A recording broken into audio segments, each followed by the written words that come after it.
Marilah kita menghitung diri kita sendiri sebelum dihitung oleh Allah. Marilah kita melihat diri kita sendiri sebelum dilihat oleh Allah. Marilah kita mempersoalkan diri kita sendiri sebelum kita dipersoalkan oleh Allah. Kita begitu cerdas, sangat kritis ketika mempersoalkan kelemahan orang lain. Ketika melihat diri kita sendiri buta, seolah-olah diri kita adalah sosok pribadi yang sempurna, padahal kesalahannya begitu banyak. Apa kata Nabi? Alamatus syaqwati arba'atun, tanda-tanda orang bakal celaka dalam menapaki jalan kehidupan ada 4. Yang pertama, nisyanud dunubil madiyah wa hiya indallahi ta'ala mahfuzatun.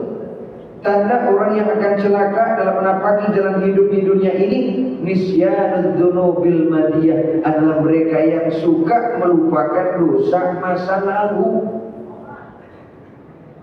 Ketika dosa itu kita lupakan, sementara wa hiya indallahi ta'ala mahfuzatun, sementara dosa yang kita lupakan tercatat begitu rapi oleh Allah Subhanahu wa ta'ala. Dosa terbanyak itu kita kepada siapa, saudara sekalian? Umumnya dosa terbanyak kita itu bukan kepada orang jauh. Dosa terbanyak, investasi dosa kita itu justru lebih banyak terhadap orang-orang yang terdekat dengan kita. Siapa? Kedua orang tua kita. Siapa? Istri kita. Siapa? Anak kita. Siapa? Kolega kita. Siapa? Tetangga kita. Kalau dosa sama Allah urusan gampang. Saudara-saudara cukup gelar sajadah, teteskan air mata, menyesal, memohon ampunan kepada Allah Subhanahu wa ta'ala. Seketika itu juga Allah hapus dosa kita. Kama waladatul ummuh, seperti halnya kita baru lahir, dihapus semua dosa-dosa yang hubungannya relasi kita dengan Allah. Gampang apa gampang? Sepanjang kita tidak mengulangi dosa itu lagi, sepanjang itu pula dosa tidak diredam oleh Allah Subhanahu wa ta'ala, terhapus bersih. Sepanjang kita tidak mengulangi dosa yang sama. Tapi kalau dosa sudah urusan akul adab, harus clear, harus antaratin, harus mengikhlaskan. Contoh, kita pernah menyakiti si A, belum sampai kita mohon maaf, si A meninggal dunia, tidak ada antaratin, tidak ada keikhlasan, maka dosa kita terhadap si A yang sudah meninggal dunia akan diselesaikan di akhirat.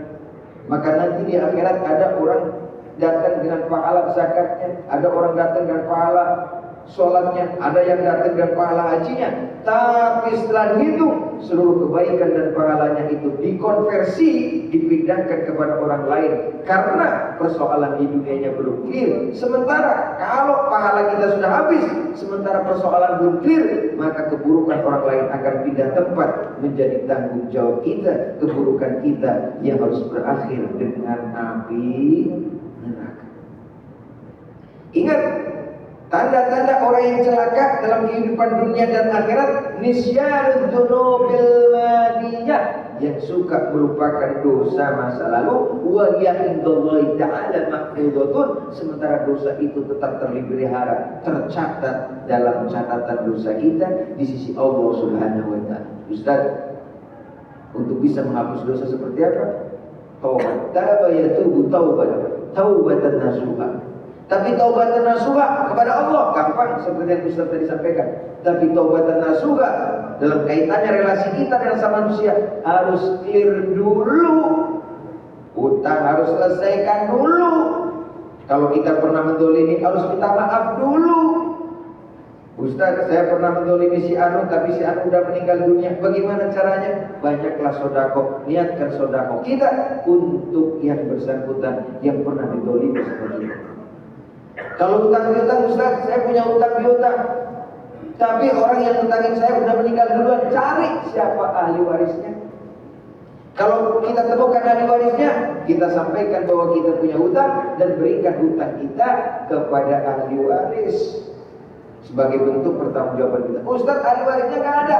Kalau ahli warisnya nggak ada, wakafkan hutang kita kepada masjid dengan niat wakaf itu untuk yang bersangkutan. Tapi ketika kita sudah wakaf, tiba-tiba terdengar dari jauh bahwa yang bersangkutan punya ahli waris, maka tetap harus dikembalikan wakafnya menjadi wakaf kita, dan tanggung jawab kita kepada almarhum diberikan, dikompensasikan kepada ahli waris.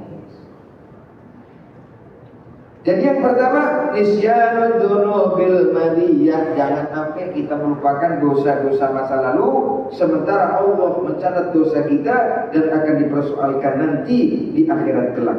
Yang kedua, saudara-saudara, dikatakan dalam hadis yang dinukil oleh Imam Nawawi Al-Bandani dalam kitab Nashwaul Ibad adalah yang kedua, wa dzikrul hasanatil madiyah, mereka yang suka mengingatnya kebaikan. Kebaikan kita kepada orang lain kita ingat-ingat. Sedikit saja orang lain berbuat salah, sakitnya naudzubillah. Semua kita ungkit. Dulu waktu lu susah, dulu waktu lu brengsek, dulu waktu nih yang nolongin. Masya Allah. Qaulun ma'rufun khairun min shadaqatin yatba'uha ada. Perkataan yang baik jauh lebih utama di sisi Allah, jauh lebih baik di sisi Allah daripada kita sedekah yang di belakangnya dengan kalimat-kalimat yang menyakitkan. Jadi kalau kita berbuat baik ikhlas. Ikhlas itu bagaimana Ustaz? Seperti halnya kita buang air besar. Kita nggak pernah buang air besar kita ingat-ingat. Kita lihat apa yang kita buang walaupun kita habis makan sate. Itulah kebaikan. Kenapa kita harus melupakan kebaikan? Belum tentu yang kita hitung sebagai kebaikan itu kebaikan di mata Allah yang berpahala buat kita. Apa saudara pastikan bahwa ibadah kita, sedekah kita ke masjid, ke mushola, ke orang miskin itu dihitung kebaikan oleh Allah? Bisa jadi tidak terhitung sama sekali karena di dalamnya ada benih-benih riya. Apa yang Ustaz? Riya adalah sesuatu yang kita lakukan dan pada saat itu kita ingin dilihat orang. Ro'aya ro'yatan, artinya pengen dilihat. Amal kita yang dalam hati kita pengen dilihat orang masuk kategori riya. Jangankan dicatat sebagai ibadah, bahkan itu merupakan dosa. Ar-riya'u syirkul asghar. Riya adalah bentuk terkecil daripada syirik, saudara-saudara sekalian. Dzikrul hasanatil madiyah. Jadi kalau kita melakukan kebaikan, lepaskan kebaikan. Dan jangan sekali-kali kita berharap kebaikan dari orang lain. Karena kebaikan kita itu namanya barter. Kadang-kadang kita begitu, manusiawi dong. Kita melakukan kebaikan, pada suatu saat orang melakukan kejahatan, padahal kita sudah berbuat, pasti kita protes. Pasti kita protes. Dan kita pasti akan ungkap. Ini orang gak tahu diri, ini orang Masya Allah. Jangan lakukan kebaikan jika kita berharap orang lain melakukan kebaikan sama kita. Kenapa? Karena ketika orang lain tidak melakukan kebaikan sama kita, kita jadi sakit hati. Lakukan kebaikan hanya semata-mata karena Allah. Itu dalam agama disebut dengan ikhlas. Apapun respon orang lain atas kebaikan kita, no problem. Yang penting bagaimana respon Allah. Yang kedua. Yang ketiga, apa tanda-tanda kita bakal hidup celaka dunia dan akhirat? Wa nadruhu ila man fawqahu fid dunya. Orang yang selalu melihat ke atas dalam urusan dunia, dalam urusan karir kita selalu melihat ke atas. Emang itu bagus untuk motivasi kerja kita, tapi kalau salah kita menempatkannya, bisa jadi kita termasuk orang yang kufur. Kalau begitu kalkulasi kita sama, kerja udah 20 tahun. Dia udah eselon 1, kita belum mau eselon. Ada eselon. Bukan eselon, tapi eselon. Ya orang nasib orang berbeda-beda mas. Kita punya kapasitas bisa jadi sama, bahkan lebih tinggi dari kita. Tapi nasib tidak bisa disamakan. Karena nasib itu adalah bagian otoritas Allah. Allah tidak pernah persoalkan hasil. Karena itu otoritas Allah. Untuk apa kita persoal otoritas Allah? Otoritas kita adalah ikhtiar. Inna min ibadi la yasru ilal faqr. Law amnatu la fasadu an dinahu, kata Allah. Sebagian dari hambaku, ada yang tidak bisa konsisten memegang kebaikan dalam jalan hidupnya kecuali dengan kemiskinan, dengan keterbatasan. Kalau saja aku berikan kelonggaran rezeki, bisa jadi dia lebih brengsek dan rusak agamanya. Jadi kalau kita miskin, susah, duit kurang, bini ngambek terus, itu memang udah ujian Allah. Kalau kita diberikan yang lebih dari itu, hancur ibadah kita. Yang tadinya ke masjid, gak mau ke masjid, jamaah kayak gini, gak mau jamaah lagi. Kenapa? Sibuk ngabisin duit. Kita mah buru-buru ngabisin duit, belum apa-apa duit udah habis aja. Iya. Gaji 7 koma. Kok bisa 7 koma? Iya, tanggal 7 udah koma. Bentar lagi mati. Ya kan? Iya, orang gaji udah belum turun, utang di mana-mana, betul? Ya namanya pinjol apa semua ada, kami isi cash, apa tuh? Ada kami isi cash, terus apa lagi tuh? Kredivo, macam-macam, apa semua. Masya Allah Pak, jangan lupa kita harus berusaha untuk selalu bersyukuri nikmat Allah Subhanahu wa Ta'ala dan melihat urusan dunia jangan ke atas. Jadi kalau urusan dunia ke atas, stres kita, ibu-ibu ada yang sakit, gimana bawa ke dokter, kagak bisa terdeteksi. Begitu di ronsen gambarnya bukan penyakit, gambarnya kulkas. Lupa dia tetangga sebelah beli kulkas, belum mampu dia ganti kulkas, stres. Karena kalau urusan dunia lihat ke atas, hancur kita. Nih, jangan lihat ke atas, lihatlah ke bawah. Dengan lihat ke bawah kita akan muncul semacam rasa syukur yang luar biasa. Dan ingat, ketika kita menerima apa yang Allah berikan dari rasa syukur, maka kenikmatnya akan berulang kali. Contoh, kita makan nasi, lauknya daun singkong. Di saat kita makan nasi, lauknya daun singkong, kita tak berpikir makan sate. Kalau kita ke Baku, enaknya yang makan sate, daun singkong hambar.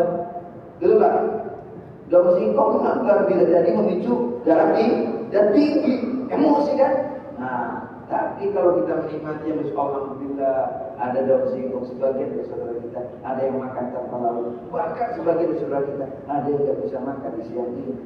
Masya Allah, kita masih diberikan rezeki dari Allah Subhanahu wa Ta'ala. Luar biasa, kita menikmatinya dengan sangat indah dan bersyukur atas nikmat Allah Subhanahu wa Ta'ala. Yang terakhir, wa dzikrul, yang terakhir, ya, wa nadruhu ila man dunahu fiddin. Yang terakhir, alamat orang celaka, orang yang melihat urusan akhirat ke bawah. Urusan ibadah lihatnya yang ke bawah, ini hancur mas. Lah udah nggak usah sholat, situ aja udah. Ketika kita masih muda, ya kan? Itu banyak orang muda, nggak usah sholat, nggak usah puasa, masih muda ini, mati jauh begitu. Dan kita selalu mencari alasan untuk tidak meningkatkan grafik ibadah kita. Kalau ada pejabat sholatnya rajin, kita bawa, kita bilang, iyalah enak lah jadi pejabat. Sholat dulu busuk, enak, duitnya banyak. Gue juga kalau jadi pejabat juga bakalan gitu. Ketika lihat orang kaya sholat rajin ke masjid, iyalah orang dia dikasih nikmat banyak dari Allah. Saya juga kalau duit banyak mah pasti begitu, bahkan lebih dari itu. Sayang aja gue miskin, ogah ke masjid gua. Nah, kalau ada orang tua rajin ibadah, kita bilang, namanya orang tua mau parkir di mana sih? Paling juga di situ juga, dan juga belum begitu, kan masih muda, umur masih panjang, urusan masih banyak. Ada. Tuh. Jangan sampai kita mencoba melakukan justifikasi terhadap kemalasan kita beribadah. Kenapa? Itu setan. Ya Pak ya? Karena ibadah urusan yang sangat personal antara kita dengan Allah Subhanahu wa Ta'ala. Hubungan yang sangat pribadi antara kita dengan Allah. Hubungan yang sangat pribadi yang tidak bisa diganggu oleh siapapun. Dan itu akan menentukan positioning kita di sisi Allah Subhanahu wa Ta'ala. Muda, tua sama aja, kaya miskin sama aja. Jangan berpikir di usia senja kita akan ibadah kuat, sholat kuat, tahajud kuat. Di saat kita masih muda berpikir seperti itu, ingat, sesuatu yang tidak dibiasakan sejak muda, maka akan sulit mengawalinya ketika sudah tua. Ada banyak orang, Pak, saya tahu ibadahnya ntar kalau udah 60-an ke atas. Iya kalau nyampe. Tapi benar begitu nyampe 60, ibadahnya tetap kendor juga, malah juga. Kenapa? Udah jadi kebiasaan. Jadinya kita harus mengawali untuk ibadah lebih tepat waktu, meningkatkan kualitas ibadah kita, grafik ibadah kita terus kita naikkan. Jangan menunggu waktu tua. Pertama, belum tentu umur kita sampai tua. Yang kedua, merubah kebiasaan adalah hal yang paling tersulit dalam kehidupan setiap dari kita. Al-Fatihah. Alhamdulillah. minasyaitonir rajim. Bismillahirrahmanirrahim. Alhamdulillahirabbil alamin arrahmanir rahim maliki yaumiddin. Iyyaka na'budu wa iyyaka nasta'in ihdinas siratal mustaqim siratal ladzina an'amta 'alaihim. Demikian sebaiknya mudah-mudahan manfaatnya. Mohon maaf bila kurangnya. Billahi taufiq wal hidayah. Wassalamualaikum warahmatullahi wabarakatuh.